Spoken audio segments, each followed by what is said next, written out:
Neverness to Everness is the kind of game I wasn't expecting to get me hooked. Yet here I am, digging into the little lore crumbs we received so far in an attempt to better understand its worth. At the time of making this video, the game is still in its infancy. The main quest is more like an episodic series with a larger story slowly unfolding in the background. The two game wikis I could find are the fandom one, which at the time of writing and recording this is kind of barren, and the game's wiki version that I strongly advise to avoid as it's a complete AI hallucinating mess filled with wrong information. Online discussion in regards to the lore are scarce, overshadowed by gameplay guides and players gushing over the character's assets. But let's be honest, that's understandable. For this reason, my only source so far is the game itself, especially the index, which I compiled as an Obsidian vault to be my personal wiki. However, there was something I noticed during the prologue that immediately caught my attention, got me hooked, started living rent-free in my head, and eventually led to this video. To begin, let's do a quick recap. The game starts with no exposition dump, just the voice of a TV host announcing an incoming rainstorm over what appeared to be an ordinary day in the center of the city, soon to turn into a disaster, later known as the Hypervortex. Teams to deal with the emergency are dispatched. We meet the woman that turned me colorblind, get acclimated to the combat mechanics, and the captain of the special squad encounters our protagonist, confused, suffering from memory loss, and surrounded by defeated enemies. What's definitive to the anomalous phenomenon leads to the Hypervortex's nullification. Amidst the chaos, four figures manifest behind the protagonist. The first of them attacks the two characters before leaving with a warning.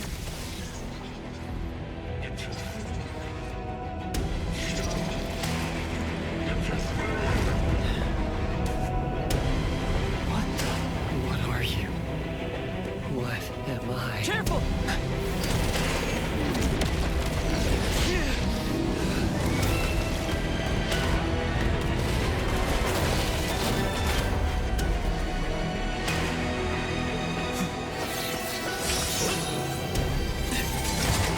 Bit of an emergency. Another unknown anomaly just appeared in New Helios.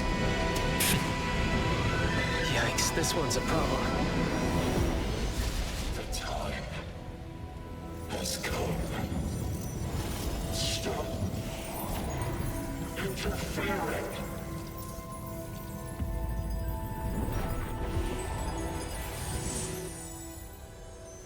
Once the crisis is dealt with, the protagonist is taken into custody for some weeks, before being put under probationary contract by the Bureau of Anomaly Control, and assigned to a Bone Antique shop as the appraiser and as an anomaly hunter. With the recap out of the way, let's focus on the two aspects that caught my attention during the prologue. The first is the appearance of the four mysterious figures, who seem, at first glance, inspired by the four horsemen of Apocalypse from the Book of Revelation, or perhaps the four divine judgments from the Book of Ezekiel. But hey, until the game progresses further, those four could represent anything. They might even embody four fundamental concepts similar to Genshin Impact's four shades. Personally, I find that less likely. I don't think Kota will build one of his central mysteries by directly mirroring one of his competitors, especially after all the comparison Tower of Fantasy received. The second is the protagonist's mysterious origin. Why he was put under probation after being arrested for being in the wrong place at the wrong time, and the connection between the protagonist and those four entities manifested during the Hypervortex.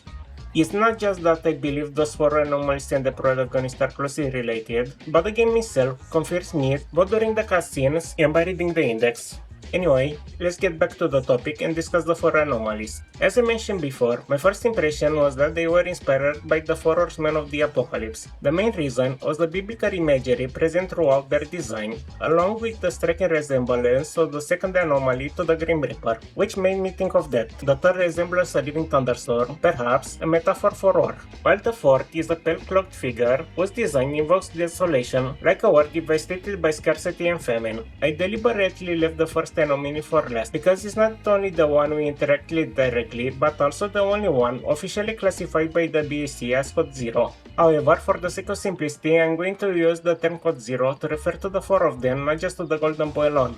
So, if you humor me just for a little longer and indulge in my horseman interpretation, his design evokes royalty, an emperor whose goal is conquest. But again, that's just my assumption, and is better not to be taken for granted until future updates. Back to the speculation grounded in the actual game's lore, I'll have to go a bit into the spoilers territory, and for that, if you haven't caught up to the story, feel free to stop here and play the game at your leisure. So far the narrative seems to move in an interesting direction, and it's better to experience the story by yourself before engaging in discussions about it. With that being said, my theory is that the four are very powerful meme anomalies, born from the collective expectation of impending doom, probably a class 10, which is the equivalent of a world-ending catastrophe. The reason I'm labeling this four as a class 10 is the fact that it can have a Vertimer index between -200 and -infinite, and for something that can be identified, what's the difference between 0 and infinite, between Neverness and Everness. I'm talking about concepts that ordinary humans cannot comprehend, and that even the Circle's technology, advanced as it is, cannot quantify. In the spin-off episode Tomato Jelly Rampage Live Report, we witness how distorted public perception surrounding Lacrimosa gives birth to the meme anomaly known as the Tomato Devil.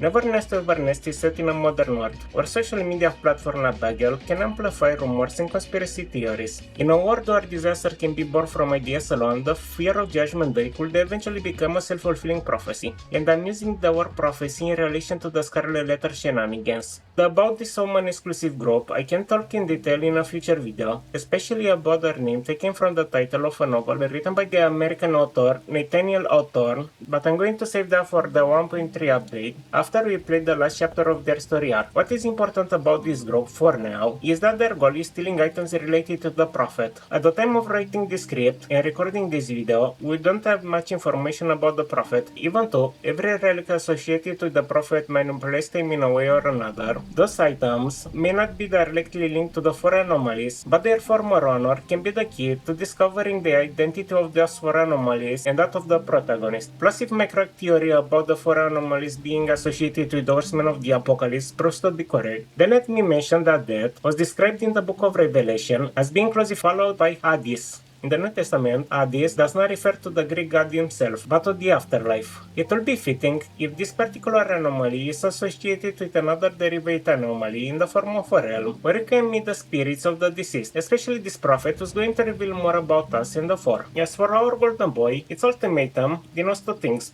The time has come suggests that whatever is about to unfold has reached a point of no return. Stop interfering, addressed directly to the protagonist, implies that a clash between those two has happened before, just another chapter in a conflict that has been forgotten. With that as a segue into the next segment, let's discuss what is Esper Zero and how it has manifested into the world at the same time as Esper Zero. Just in case you are wondering how Esper Zero is doing, allow me to say this. Being part of a lovely family, the owner of a successful business, multiple luxury properties and cars, plus being a natural cougar magnet, I can say that everything goes well for our protagonist. As far actually is, there's room only for speculation until we uncover more information, or perhaps BSA eventually declassify the files on Esper Zero. To start gathering our information, we have to go back to the very beginning, not with the people of Helios minding their businesses minutes before disaster, but with the character selection screen. Modern gacha games have a tendency to incorporate their story into the interface itself, especially when it comes to the character selection screen. Here, we can pick up the gender of our protagonist, both suspended in what appears to be water, possibly an anomalous realm. Water is a recurring motif in different stories and mythologies, often associated with memories, rebirth, origin, or the gateway between worlds. They are back to back, separated by a wall, possibly a mirror, reinforced by the fact that the bubbles are floating sideways in the same direction each of the two is facing. This is telling us that we are looking at two sides of the same person, instead of two separate characters, making the entire character selection screen not only a gameplay choice, but the first step in building a new identity for a person that has been stripped of one. Both of them are sitting in a leaning position against the mirror, like if they are sleeping and waiting to be awakened. This can imply that Zero, at some point, was put there by someone or something and transformed into something else. From the game's index, we know that Esper receiving their abilities later in life have to pay a price. This price is not always fair, as you can end up disabled in exchange for a lame power, or pay a small price to become near godlike. In the case of Zero, it's possible that the price paid for a new set of abilities was a complete loss of the previous identity. I deliberately said a new set because I believe the protagonist may have undergone some form of reincarnation or reformation, based on the fact that Zero demonstrates experiences prior combat experience on multiple occasions. The very first time we see the protagonist is already in the middle of the crisis, surrounded by defeated enemies. Even by Tsang, wonders on their first meeting if Zero is a member of the Circle, as no regular civilian Esper will have the necessary training to defend themselves on that situation. During the first mission assigned by the BAC, Zero handles the combat as though it were just another day at work. The moment Zanko starts showing her true colors, Zero doesn't hesitate for a second before putting a sword to her throat from behind and start asking all the right questions. That's not the behavior of a rookie with only a few weeks of training. That's how a seasoned fighter acts. Even after memory loss, those are instincts deep ingrained in the subconscious of someone with years of battle experience. As for those abilities, as far as you know, is the usual affinity in relation to the anomalies. For instance, being able to feel the fluctuation in anomalous activity, being able to identify the nexus of an anomaly, or being able to understand the oddities when other people need time to get accustomed to them. The most important part remains the fact that the same as Code Zero, Esper Zero can be identified by the Wertheimer index either, making both of them outliers in a system built to close the gap between natural and supernatural. A concept so baffling that Alphard was right to be suspicious about our protagonist, and coming up with a good plan to keep under surveillance and control someone that transcends all the conventional reasoning. And if you believe that I went off the race or that phrase, then think about it.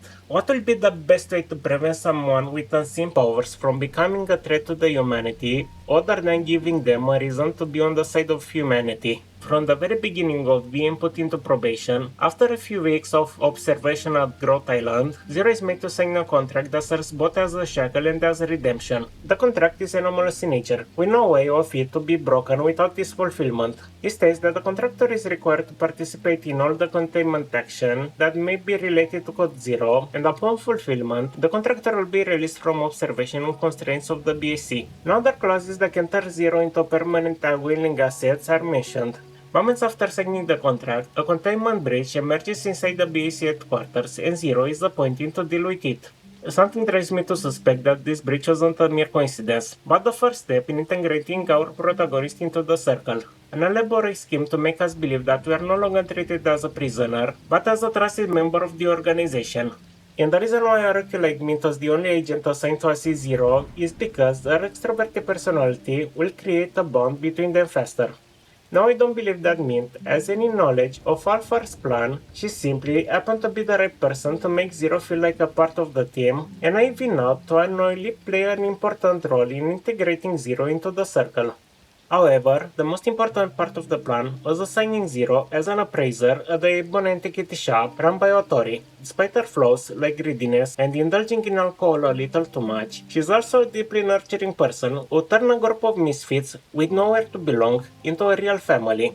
Here is where the plan shines the most. Instead of treating Zero as a prisoner on probation, she offers something worth protecting. A home, friends, a family, people to care for and rely on, people to laugh with and create memories alongside. Those are the things that shape a person's humanity. If Zero truly possesses power behind anyone's understanding, then the safest way to control that power wouldn't be through surveillance or restraints, but by making sure that the person wielding it always has a reason to remain on humanity's side.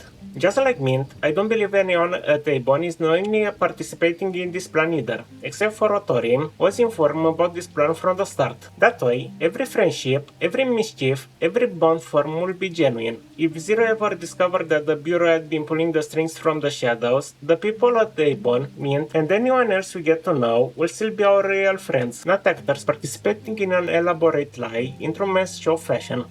Up to this point, we have established that Code Zero and Esper Zero both share similar traits, while their difference makes them appear as two opposing aspects of the same phenomenon. Both have unknown origins, both appear at the same time and place, both exist outside the Wertheimer index, and are classified as extraordinary cases behind the conventional means of understanding. As for their difference, one is a collective of beings who defies the reality, while the other is a human. One brings destruction, the other restores balance. One is the force of change, while the other fights to preserve the world.